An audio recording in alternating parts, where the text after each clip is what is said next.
Welcome back to our Hear Heard podcast put together by the Diversity, Equity, Inclusion staff here at Colorado Athletics. As March is recognized as Women's History Month, today's episode will be about furthering our knowledge about recognizing and celebrating women in our society. I'm here today with two amazing female student athletes who I'll ask to introduce themselves shortly. And throughout this discussion, we'll be talking about discussing the importance of recognizing contributions women have made and continue to make to our society, as well as discussing their own experiences as women of color here at CU. So, Sterling, if you'd like to start by introducing yourself, just share your name, pronouns, year, any other pertinent information you'd like to share. Okay. I'm Sterling Parker. I use she, her pronouns. I am a senior on the women's volleyball team here, and I am from Northern California.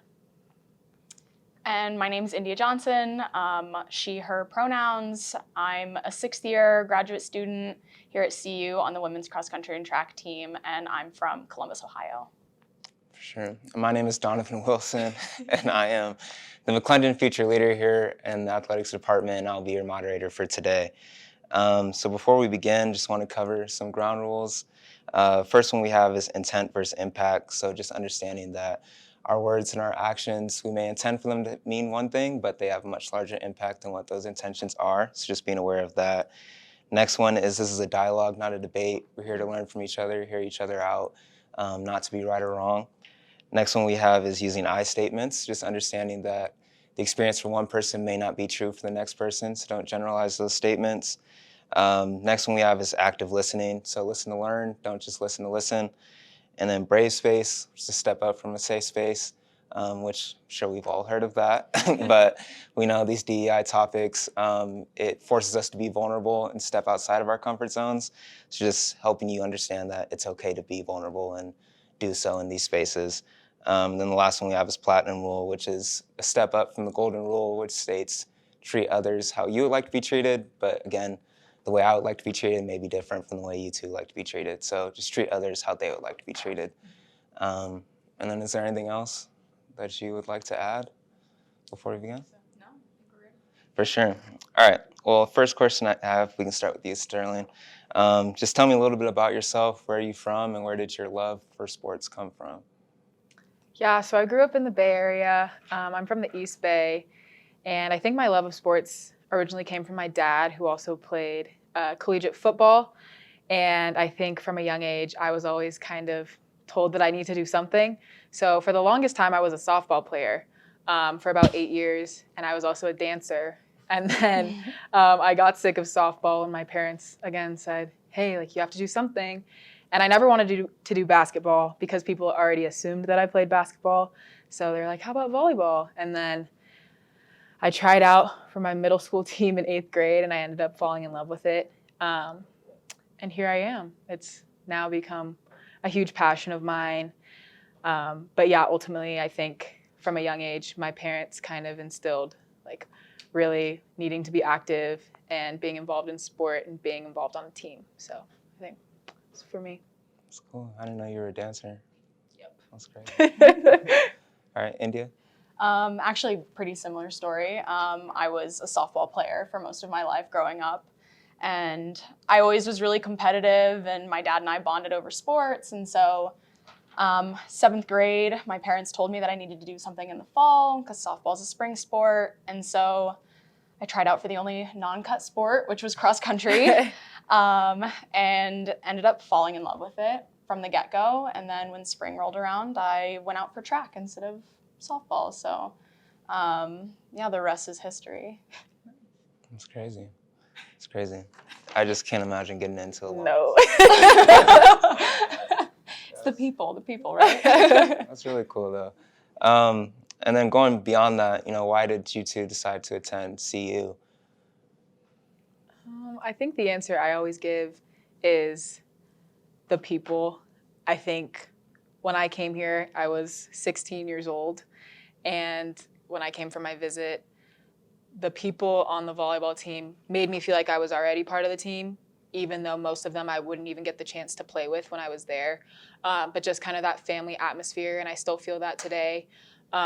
of just everyone really cares about each other, and everyone in this athletic department really cares about each other, whether it's staff-student relationships or student-student relationships. I just think we have a really special community here, and that has continued to keep me here, and that's why I stayed here for 4 years, is just overwhelmingly the people. Yeah, I had pretty similar experience, except I'm a graduate transfer, so I had done my undergrad elsewhere and then came here and was looking for something new. And CU has a pretty prestigious distance program, and so that was kind of, I was sold from the get-go of just like wanting to be somewhere where it was really competitive and really good. And then obviously Boulder is phenomenal for distance running. And then the people that I met when I was here was just the cherry on top. Just some really genuine people that really cared about me as a person, and just happened to be my teammates as well. So It's the people, Yeah. for sure. When you first came here from Michigan State, was the altitude something that you noticed when running?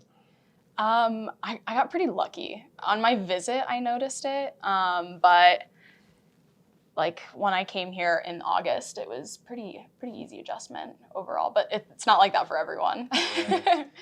Yeah, I know when I first got here, I was like, when I worked out, like I felt fine. But like walking up and down the stairs, like be like Yeah. gasping for air walking up and down the stairs. So I can only imagine running 15 plus miles. There's no way. On hills, I'd say No hills are way. when you notice Yeah. it the most. You don't recover at all, and you're gassed when you get to the top. Yeah, wow. I have no idea what to say to that. Well, we'll talk more about Women's History Month. Just want to ask you too, why do you feel that it's important to celebrate Women's History Month? Good question. I mean, I think, why wouldn't we? Women have done some pretty amazing things, and I think they've done it through adversity. And I think that's something that needs to be celebrated. Yeah, I agree. I feel like a lot of our accomplishments as women get swept under the rug, or they're placed second to men. So I think that it's important that we kind of have our own time and our own space to really take a moment and celebrate those accomplishments, because I think a lot of times it gets overlooked. For sure. And then talking both about your experience just being women in sports. I know this year is like the 50th anniversary of Title IX and all of that, but I know even with that, there's still a lot of obstacles that women still face, just in sports and in society in general. And I was wondering if you two would like to talk more about some of the obstacles that maybe you still feel still pertinent to women in sports today, especially as college athletes. Yeah, I mean, there's discussion currently in NCAA cross country about making the distance that men and women race the same, because it's not currently. In cross country, women race the 6K and men race 10K, which is a pretty big difference, and I'm not quite sure why that is. And it's created kind of a discrepancy of like who's good in cross from track and vice versa. So yeah, there's been discussion of making an 8K for both men and women. So yeah, that's something that's really prominent right now in cross country. And it's just one of those things where you're like, why? Why is it like this? It's 2023. Yeah, I think in my experience, a lot of things that have frustrated me has to do with like, because we don't have like a male volleyball team. So a lot of the comparison comes with us in like men's basketball. And just, I think it's like, yeah, like as far as what we do and don't get. And like, I think, yeah, because they're in our facilities, like that's the easiest way to compare. So I think, especially when like our team had a lot of success last season, and seeing that we don't get rewarded the same way for the same amount of success. And so I think that that's frustrating as a female athlete, like not being recognized in the same way or not getting as much recognition. I think a big thing that frustrated us was like social media representation. And I think, especially right now, like with our student run pages, men's basketball is like the biggest thing and football is the biggest thing. But like when you look at records, it's really frustrating as a team that had a really successful season that we didn't get a lot of traffic on social media pages run by students, and all they really cared about was our football team and then now our men's basketball team, which is also frustrating because our women's team is doing really well and has had a lot of success this season. So just seeing that, like, even though like our women's team is going to the NCAA tournament and our men's team is not, but our men's team is getting more social media traffic than our women's team. I think that can be frustrating, at least from what I've seen and like my own personal experience. Definitely. I know high school and college, our women's sports programs were like super good. And even like specifically college, like our women's basketball team was nationally ranked. Yeah. But like Dylan would be at their games. And like the men's team, like I was on the men's team, not to say we're bad. We weren't as good as them. Yeah. And like our gym be packed. And that's something I've noticed. And it's definitely, it's disappointing to see that, I think. And I think a lot of even my teammates, like when I'll talk about it with them, like a lot of men, they just don't understand their privilege and the privilege that they hold in those spaces and things like that. So it's definitely interesting seeing that other institutions as well. Yeah, for sure. Well, I want to talk more about both your positionality as Black women and just talk, maybe tell us a little bit more about your experience as Black women on our campus here at CU or in the greater community in Boulder, Joe. I think for me, at least, my experience here has been a little bit isolating. I think where I'm from, there's a lot more diversity, so that's what I was used to. And then coming here, obviously, at a predominantly white institution, usually I'm one of maybe two Black people in a class. And so that can be very isolating, especially when you're talking about issues that affect Black people. Everyone kind of looks at me to be like the spokesperson. And I think that can feel very frustrating and very isolating. And also just being off campus, I think people look at me and just assume that I play a sport, or they'll ask me flat out what sport I play. Even if I'm not wearing like any volleyball, anything, like they just assume that I wouldn't be here if I didn't play a sport. So I must play a sport if I'm at Boulder. So I think that is kind of a strange experience, especially coming from where I came from. So yeah, I think the word that I would use to describe it is isolating. Yeah, I would also say isolating, but in a very different way. I came from a predominantly white high school and a predominantly white community, and so coming here, it was kind of nothing new. I was kind of used to it. I'm fortunate enough that my master's program is pretty diverse on campus, which is vastly different than the majority of the population. But there are instances where, you know, you're walking around campus and you see another Black woman and you're like, oh my gosh. Yeah. Wow, like I haven't seen another Black woman in weeks. Yeah. Where have you been? Yeah.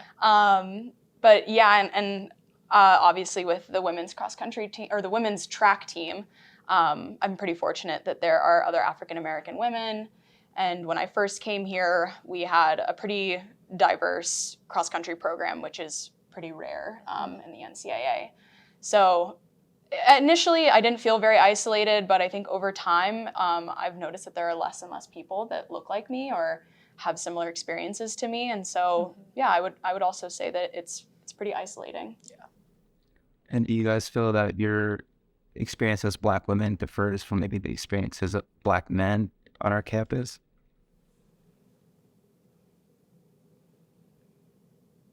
I feel like Black men are definitely celebrated more here, especially in athletics. I think people are more aware of Black men and they're more willing, at least from what I've experienced, like more willing to engage with them and like lift them up than they are with Black women. So I think, again, like it's pretty frustrating, especially like I'm a sports media minor, so I've taken a lot of classes talking about athletes, and they always bring up, oh, I had so-and-so in my class and he was just the best and he's such a good athlete. And they only will highlight the male athletes instead of the female athletes. So yeah, I do have to say it's pretty frustrating. Yeah, and especially now with our football program gaining so much traction, I can only see that getting worse. So Yeah, and going off of that, I feel like in general, Black women or Black female experiences just aren't talked about as much. Mhm. And I don't know if you relate to this, but as a mixed woman, I think people assume that I'm a little more privileged Yeah. than people that have two Black parents. And so my mom is white, my dad is Black, and so people just always assumed that like, oh, you have the privilege that I have because I'm white, because you're also white. And I think that that's something that's not talked about as much as like biracial experiences are vastly different than people that just identify as African American or Black. So yeah, I agree with everything that you've said though. Yeah. Definitely. Definitely. And hopefully our viewers or listeners definitely hear it. Yeah. For sure. And as your experience as Black with women on white dominated teams, I know you both have kind of talked briefly about it, but has it been difficult to, or maybe not difficult, I'm gonna ask that. How have you been able to find ways to still bring your authentic self despite being on teams or being in many spaces where there's not many people that look like you or share the same identities? I feel like I've always been my authentic self for the most part, and I try to be. And if questions ever come up, I'm pretty open to answering them. If somebody doesn't understand what I'm talking about, and oftentimes it's about my hair or something like that. Like I explained to somebody the other day, I was like, yeah, like having long natural hair it's a task. Yeah. And a lot of people don't do it because it's really hard, and they didn't understand what I meant by that. And so I was really open to explaining like having naturally curly hair is not easy. And yeah, I feel like I've always just tried to be open and honest. And when people ask questions, I take it as they want to learn. So. Yeah, I feel the same way. I think when I first got here, it was a lot harder to kind of be myself because I wasn't sure how it would be taken by other people. I think now that I'm a senior, I don't really care. And I think I've just kind of been able to fall into my normal personality. And like India said, I'm always happy to answer questions. I think sometimes I can come off in a way that is like, why would you ask me that? But then I have to kind of take a step back and like, oh, like they genuinely like don't know. So I think for me, sometimes that can be a little bit frustrating. But again, like India said, like I try to take it as, oh, they want to learn about my experience and my culture and kind of what that looks like for me. So I try to take it and like, I don't know, take it as like they're curious and they want to learn more and not as a negative thing. Yeah, I imagine it can be difficult though to still like. Yeah. And I don't feel like that many people ask. Yeah. Honestly, I don't think I personally have had teammates that feel like my experience is different. And it is. Yeah. And I think when people ask, it's really endearing and I really appreciate it, but not a lot of people ask. Yeah. Would you like more people to ask? Depends what they're asking. Yeah, it depends on what they're I think it asking, and I think depends. it depends on if they really want to understand my experience from my perspective, or if they're trying to understand the. Check a box. Yeah, Yeah. exactly. Definitely. Well, yeah. Let's see. In your experience as Black women and being at CU as well, and both of you are moving on after this year, what legacy do you hope to leave behind for women following behind you, but especially Black women that will follow in your footsteps? I've always just hoped to be like some sort of representation for somebody. I feel like one of the women that I looked up to when I was younger, her name's Muriel Hall, and she's a professional runner for Nike, made the 2016 Olympic team in the 10K, and she's African American. And when I saw that, I was like, wow, like she can do it, so can I. And I feel like being a Black woman here at Colorado, which is a team that a lot of young girls look up to in distance running, I'm just hoping that like somebody sees that along the way and feels like they can accomplish their dreams. Yeah, I feel like for me, sometimes it can be hard to understand the impact that I have and to kind of see that happen in real time. And I think moments that stick with me the most are like when we do summer camps and I see there's one more Black girl who shows up to this summer camp that I didn't see last year. Or at games, there'll be little Black girls sitting in the front wanting to get my autograph, and there's a girl who's wearing the 2 buns in her hair because that's what I did in my last game, and she loves my hair and she loves the hairstyles that I wear, and she does the same thing. And like also to have parents come up to me and say that like, oh, like my daughter wants to start playing volleyball because of you.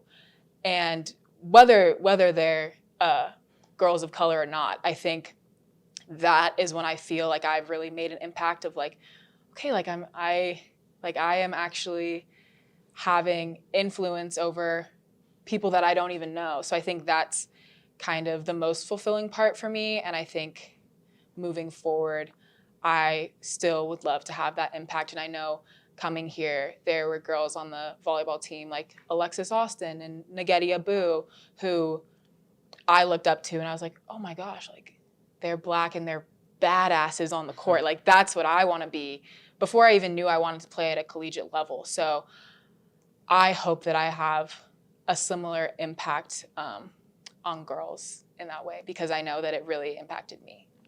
For sure. And India, you talked a little bit about this, but maybe share a little bit about who are some women in your life, whether that's family members, friends, etc., that have inspired you to help you get to where you guys are today. You want to go ahead? Sure. I think a big influence in my life is my mom. Just because she wasn't an athlete, but the way that she encourages me to be my best all the time and constantly take risks and constantly just like push myself in every way, I think has really inspired me. And just seeing how she's really progressed in her career is something that is really inspiring for me. And then also a coach that I had basically taught me how to play volleyball. Her name's Ruth Lewanson, and she was on the Olympic team. She's a Black woman. And she has always kept up with my kind of volleyball life and always given me advice whenever I get hurt or whenever I'm dealing with something volleyball related. She's always the first person to call me and to just kind of give me a pep talk and tell me that I got it. So I really look up to her in that way just because she's always been such a good role model for me. You gave me goosebumps when you talk about your mom. Yeah, like my parents definitely are just, they've been great and they've instilled confidence in me and just have always told me to be exactly who I am and nobody else. And I think that that's just been really valuable. And even to this day, I'm 23 and I just like, I look to them for everything and they're just so great. And I mentioned Muriel Hall earlier, who's a African-American distance runner. And then another person that I look up to is my grandmother. She is one of the first Black female nurses to graduate from Ohio State. And so she always talks about it and kind of, like the type of adversity and treatment that she received during that time. And so I think that's pretty admirable. Mm-hmm. So wholesome. Yeah. Wow. And then is there anything that you hope, throughout Women's History Month and just in general that you would hope that men could do maybe to learn more about their privilege in society so that they can be better? I think the first step is just to acknowledge that you have that. And I think a big help, especially when we're talking about the world of athletics, like understanding the impact you have on fan base. And I think that if male athletes in general just got behind female athletes, that we would have a lot more of a backing behind us. And we kind of see that with NBA players who kind of back the WNBA. I think their fan base is growing every year. And I would love to see that on a collegiate level where we're lucky that we have a lot of men's basketball comes to our games a lot. I know it's harder to come to your track events, but I feel like if our like male athletes here kind of got on a platform and said like, hey, we need to start supporting our female athletes, I feel like that would have a lot of impact. It's as simple as just sharing a post on Yeah. social media. You don't even have to go to the game or just say hi. Or yeah, I agree with you. And I think the second step is listening to what people have to say. Listen to what women have to say. Their experiences are different. And yeah, like you said, acknowledging it is the first. And I think the second step is listening, and the third step is to act on it. How can you help make these spaces more equal? Definitely. I think a lot of men like rely on women to teach them, but it's not the job of women to teach you how to be better. So yeah, that's definitely something I've noticed just in spaces I've been in, and even some of my friends. So definitely, yeah. Well, yeah, that's pretty much all that I had to share. Is there anything else that you two would like to share before we close out? Support women. Yeah, support women. And thank you for letting us thanks talk for and having giving us. this platform. So. Definitely. Well, yeah. Well, thank you too for being a part of this. Thank you too for just being you, being yourselves, and keep shining your light, doing you.